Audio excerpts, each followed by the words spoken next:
Welcome to the best of high school sports in Northern California. We are MaxPreps Sacramento, powered by SMUD. And we're coming to you from a sunny, yet brisk and cool Sac Joaquin Section Championship Small School Day. All kinds of football in this show. Stick around.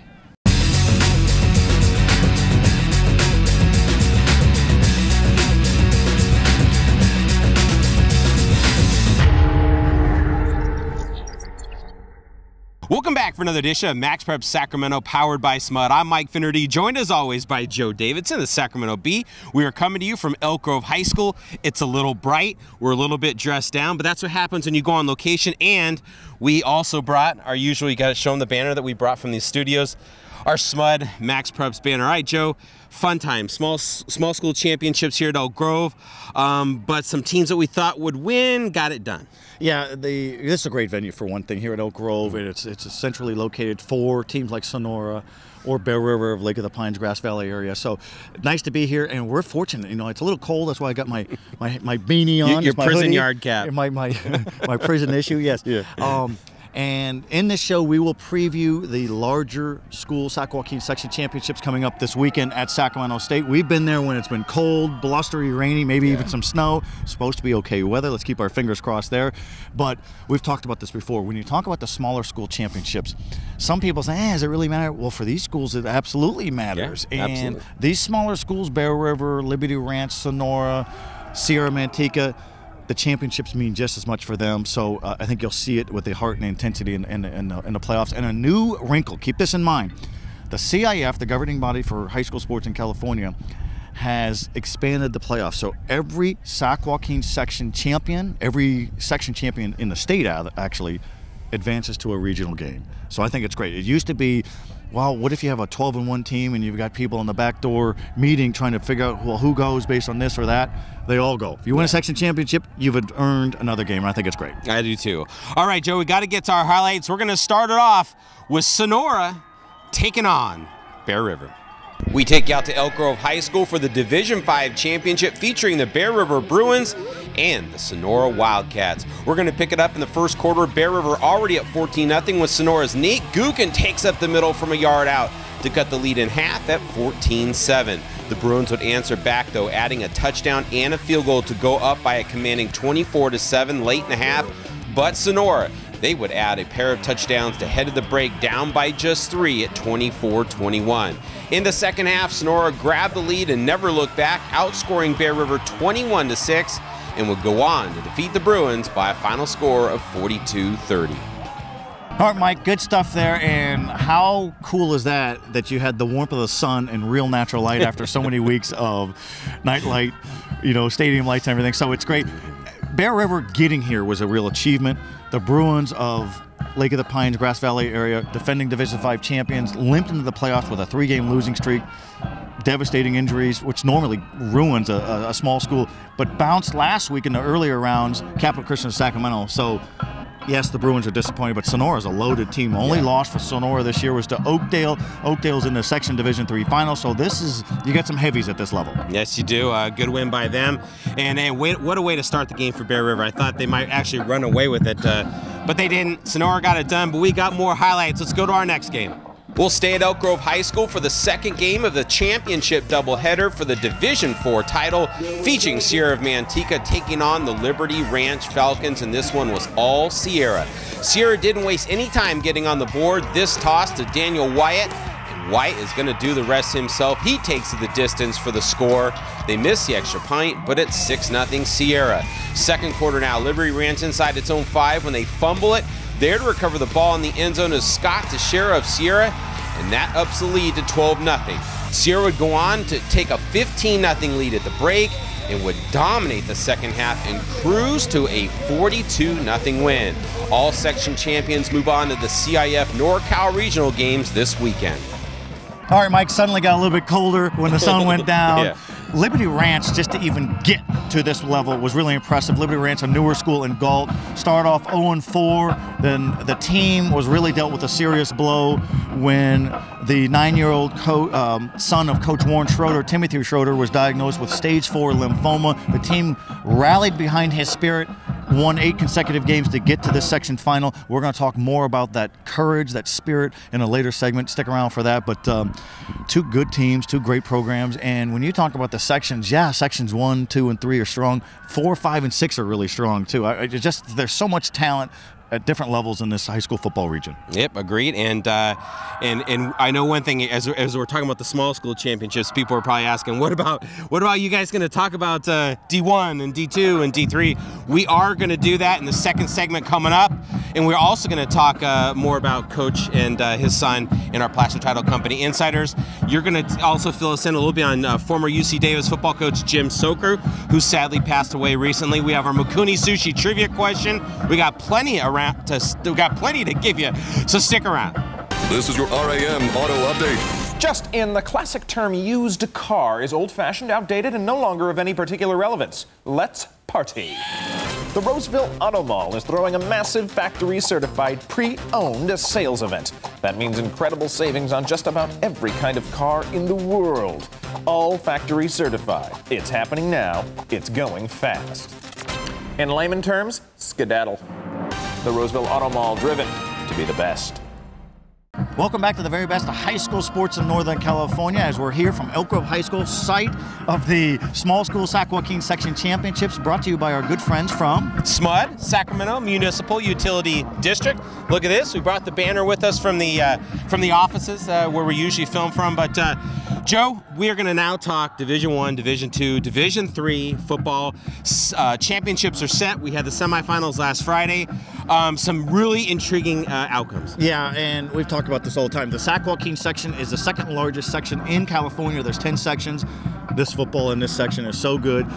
Real quick, in Division III, it's a rematch from the Valley Oak League Championship from just week 10. Central Catholic, the Raiders of Modesto, are a juggernaut. 3-time defending CIF State Division IV champions, now up in Division III, taking on Oakdale, the defending section champion. Great matchup, great showdown. Got to go with Central Catholic until otherwise noticed, but this will be a great game. And now we have the Division II game at Sacramento State on Friday. Is a Placer County rivalry rematch. You know these teams. We know these teams. We've got Del Oro taking on Rockland. You've seen both of these teams this year. What do you think of this? Well, coincidentally, I saw these two teams play at Del Oro during the regular season, and Rockland just clobbered them. But Del Oro's a different team. Obviously, they're playing well. They got that win to finish up week 10 against Granite Bend. They've been rolling right along. I don't like doing predictions, but you'd have to think going in that Rockland has a definite edge. Well, and Rockland dominated that regular season game against Del Oro on defense. Yeah. And Chase Atata, defensive tackle, wears number 10. It's a skill player number, but he's a man. He's As a man you see from these highlights. Exactly. Yeah. And he dominated that game, so Del Oro has to figure out a way to contain him. So we'll see. Rockland's enjoying its finest season since winning the section championship in 2009 over Del Oro, of all teams. Went on to a state bowl game. That team was led by Jackson Cummings.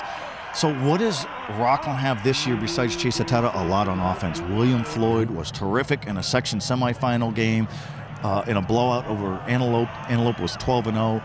He had 4 touchdown passes in, and Evan Holtz, number 5, is just a jet. I really like his talent, his skill.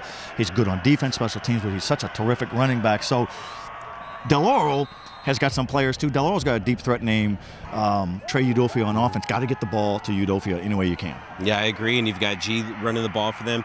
That's a nice balanced team. But I don't want to see them get behind. If they get behind early, like they did against Rockland the first time around, it's going to be hard. Del Oro's not a catch-up type team. No, and this is a fun game because you're going to have a big crowd. The Black Hole for Del Oro is a great rooting section. Rockland has a great rooting section. They want to beat each other. They want to have the better band. They want to have the better rooting section.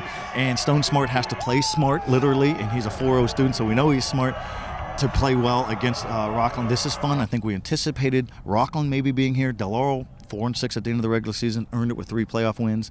This is fun. This is good stuff. So we'll see. And let's also talk about the other connection. These two teams, the coaching staffs, like each other. Head coach, good sportsmanship. Yeah, Casey Taylor for Del Oro, good friends with defensive coordinator for Rockland, Jason Adams. So they're close by. They're rivalries. They're rivals, but they're also friends. And it's funny because Adams of Rockland and Casey Taylor of Del Oro, they coach their girls' youth basketball. Yeah. And and they will say, we're not very good at basketball coaches. We're not even sure what we're doing out here, just trying to compete. But it's good sportsmanship. Yes. And Greg Benzel is the head coach there as well. So it's good to see the good sportsmanship, but they do want to beat each other bad. All right, Sac Joaquin section Division I championship will be Saturday, 6 p.m. at Sacramento State. Folsom, 13-0, winners of 29 consecutive games. Elk Grove, 13-0, in its third section final since 2012. This is the matchup I think everybody's been looking forward to. Different contrasts. Elk Grove likes to run. Folsom can run and throw. This is a fun game. I think this is what we were all looking for.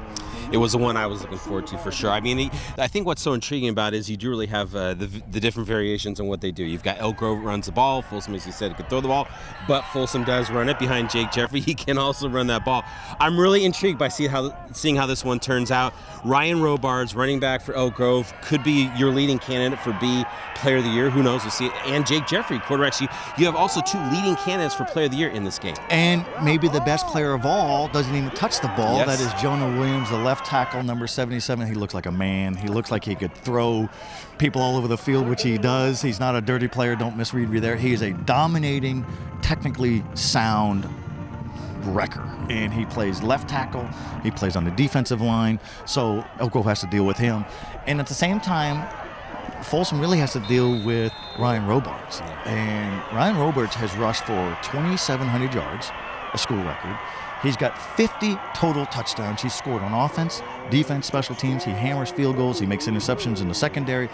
Wow, good stuff there. Jaden Machado is the unsung quarterback who's been so steady for Elk Grove, keeps teams honest. And then Jake Jeffrey, we've talked about this guy. He was a 1,000-yard receiver last season for Folsom 16-0 state championship team, caught 15 touchdowns. He loves being the Folsom quarterback. In the section semifinal win against St. Mary's of Stockton, 56-49 win. This guy had a game of all games. He passed for 350 yards, 4 touchdowns, and ran for 208 yards and 2 touchdowns. So you got to slow this guy down. Both teams have a dynamite, got-to-stop guy. Yes, and that's theirs. But again, for Folsom, they have some others as well. Trey Green, definitely an impact guy on that offensive side. Roger Neal could be a big-time player. Yep. Drake Stallworth. Yep. This will be fun. We've seen games in the rain out there before. We're hoping for good weather out there. Hey, D, real quick, terrific. Check this photo of me in the rain from last year. Impressive? You like it? Yeah, you look miserable, grumpy, and soaking wet. Yeah. And I felt for you because I was peeling off clothes because it was so warm and stuffy in the press box. You did not feel for me. Yeah, All right, well, that kind of sets you up for Division I, Division II championship games set for this weekend. They're going to be a lot of fun. It's going to be always great to be back out at Sacramento State. And check out sacb.com for more previews, photo galleries, stories, projections, and all that good stuff there. And you can rest at the holidays. Yeah, we'll rest. What would the coaches say? We'll rest when our seasons are over. Exactly. All right, Joe, halfway through the show, we got plenty more coming up. We have our Plaster Title Company Insiders, our Mikuni Sushi Trivia question, and we'll wrap up the show.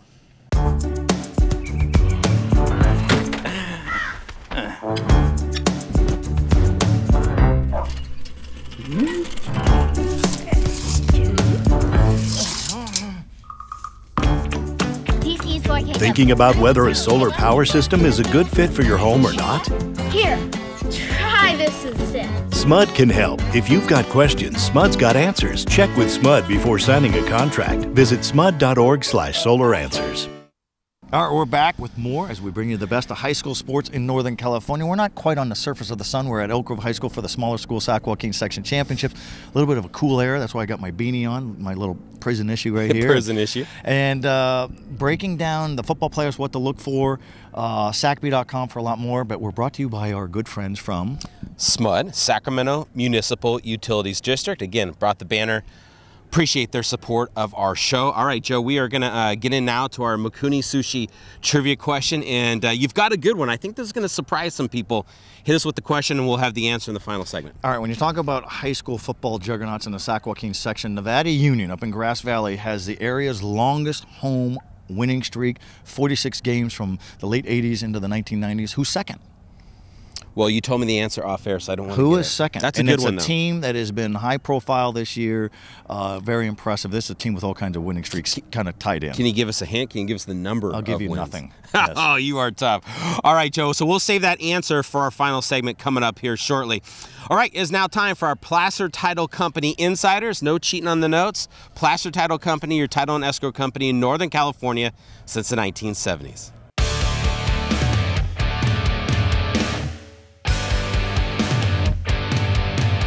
This week's Plaster Title Company Insider Spot, we talk about a coach for Liberty Ranch who's having a difficult season. He's having a difficult season, well beyond his team's 0-4 start. After Liberty Ranch, a newer school in Galt, started 0-4. The longtime coach there, Warren Schroeder, one of the good guys in the business, was rocked to the core when they had a diagnosis from a hospital visit with their 9-year-old little boy, Timothy, lymphoma stage 4. That's bad news, obviously. And this team has rallied behind Timmy Strong, and they've peeled off 8 consecutive wins, got into the section finals. Amazing. And there's a real human element here where people are wearing number 54 on their helmets or on a flag. This is Timmy's youth football number. And it really humanizes everything. You know, hey, football's not so important, Coach Schroeder said. Then he said, but it is really important because it's a way for us to cope and understand and comprehend what's going on. They are so moved and so inspired by young Timmy's courage, and he loves this football team, and the team is playing for him. We ran a story in the Sacramento Bee on that. So kudos to the Schroeder family. And Coach Warren Schroeder and the team for hanging in there. I think it's what makes small school football, small town communities so united and strong. Well said, and hey, we're thinking about the family, that is for sure. All right, Joe, that's your Plaster Title Company Insiders. Plaster Title Company, your title and escrow company in Northern California since the 1970s. All right, when we come back, we're going to wrap up the show. We're going to talk a little basketball, and we'll have our Mikuni Sushi trivia question. Can you answer it? This is your RAM Auto Update. Just in, the classic term used car is old-fashioned, outdated, and no longer of any particular relevance. Let's party. The Roseville Auto Mall is throwing a massive factory-certified pre-owned sales event. That means incredible savings on just about every kind of car in the world. All factory certified. It's happening now. It's going fast. In layman terms, skedaddle. The Roseville Auto Mall, driven to be the best.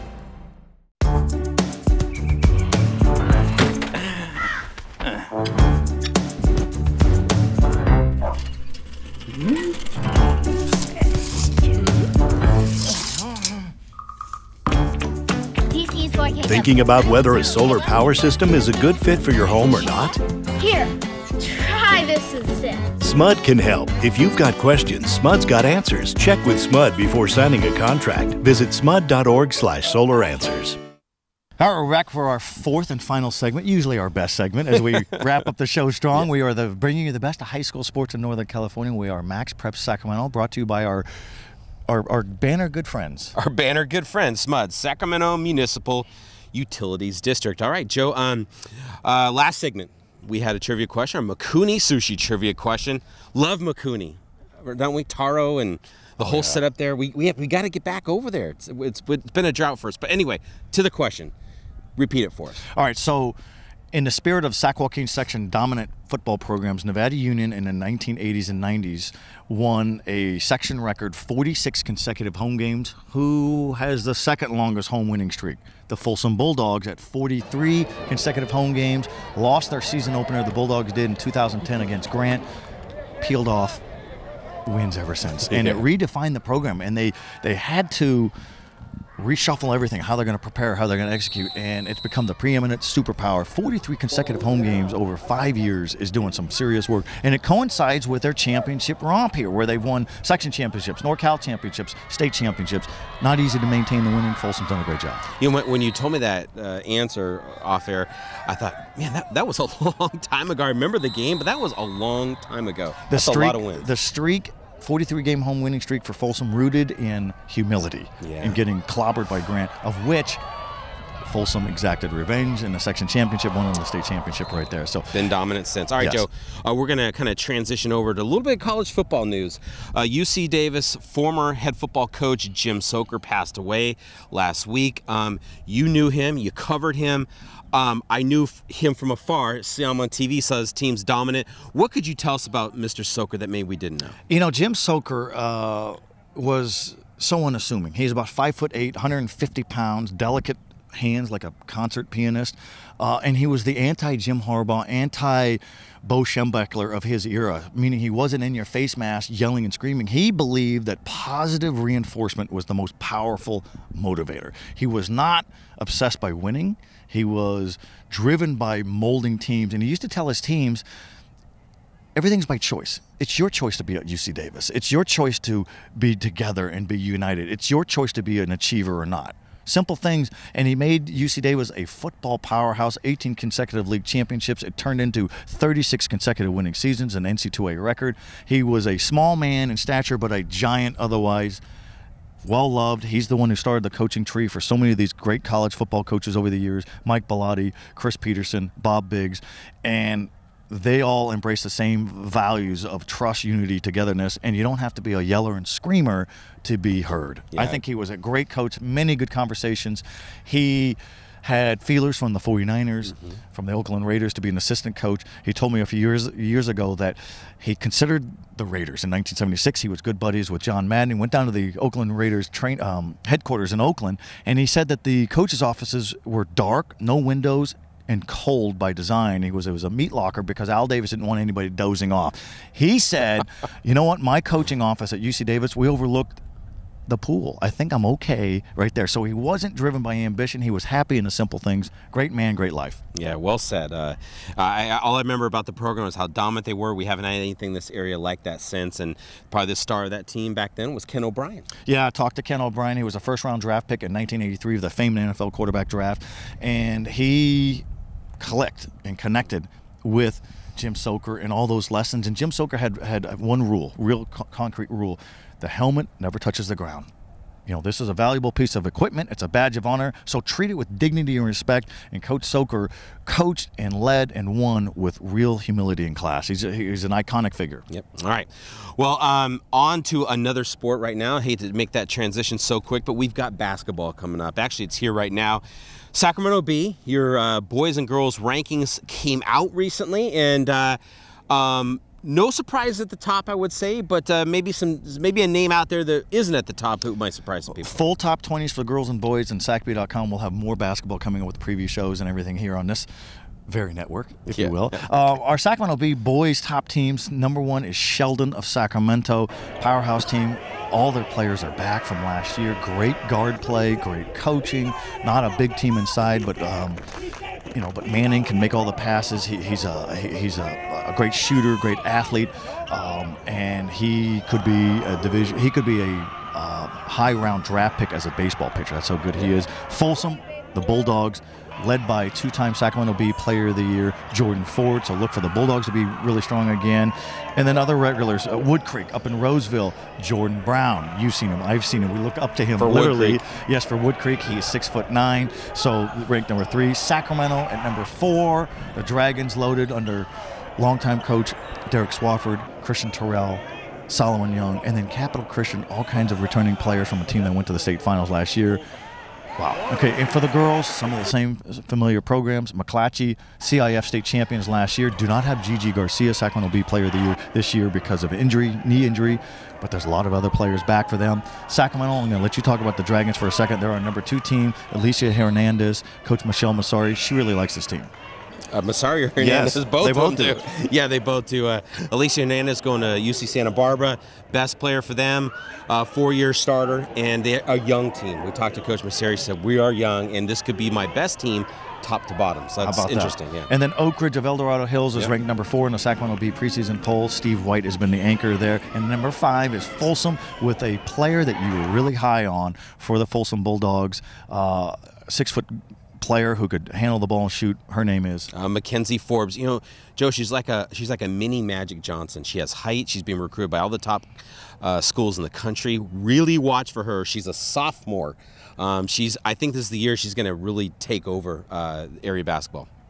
So that's it. Some good stuff. So the full list on SacB.com. Yeah. More basketball coming up in the coming weeks. This is when the seasons start to merge football into basketball. Yep. All right, that's going to wrap up the show quickly. Where can they find you, Joe?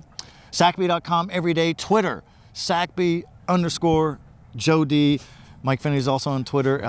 We're trying to crank out all the good stuff as much as we can because this is a great area, a great section for high school sports. Yeah, well, we got football champions continuing this week. We can't wait, folks. We'll see you next week.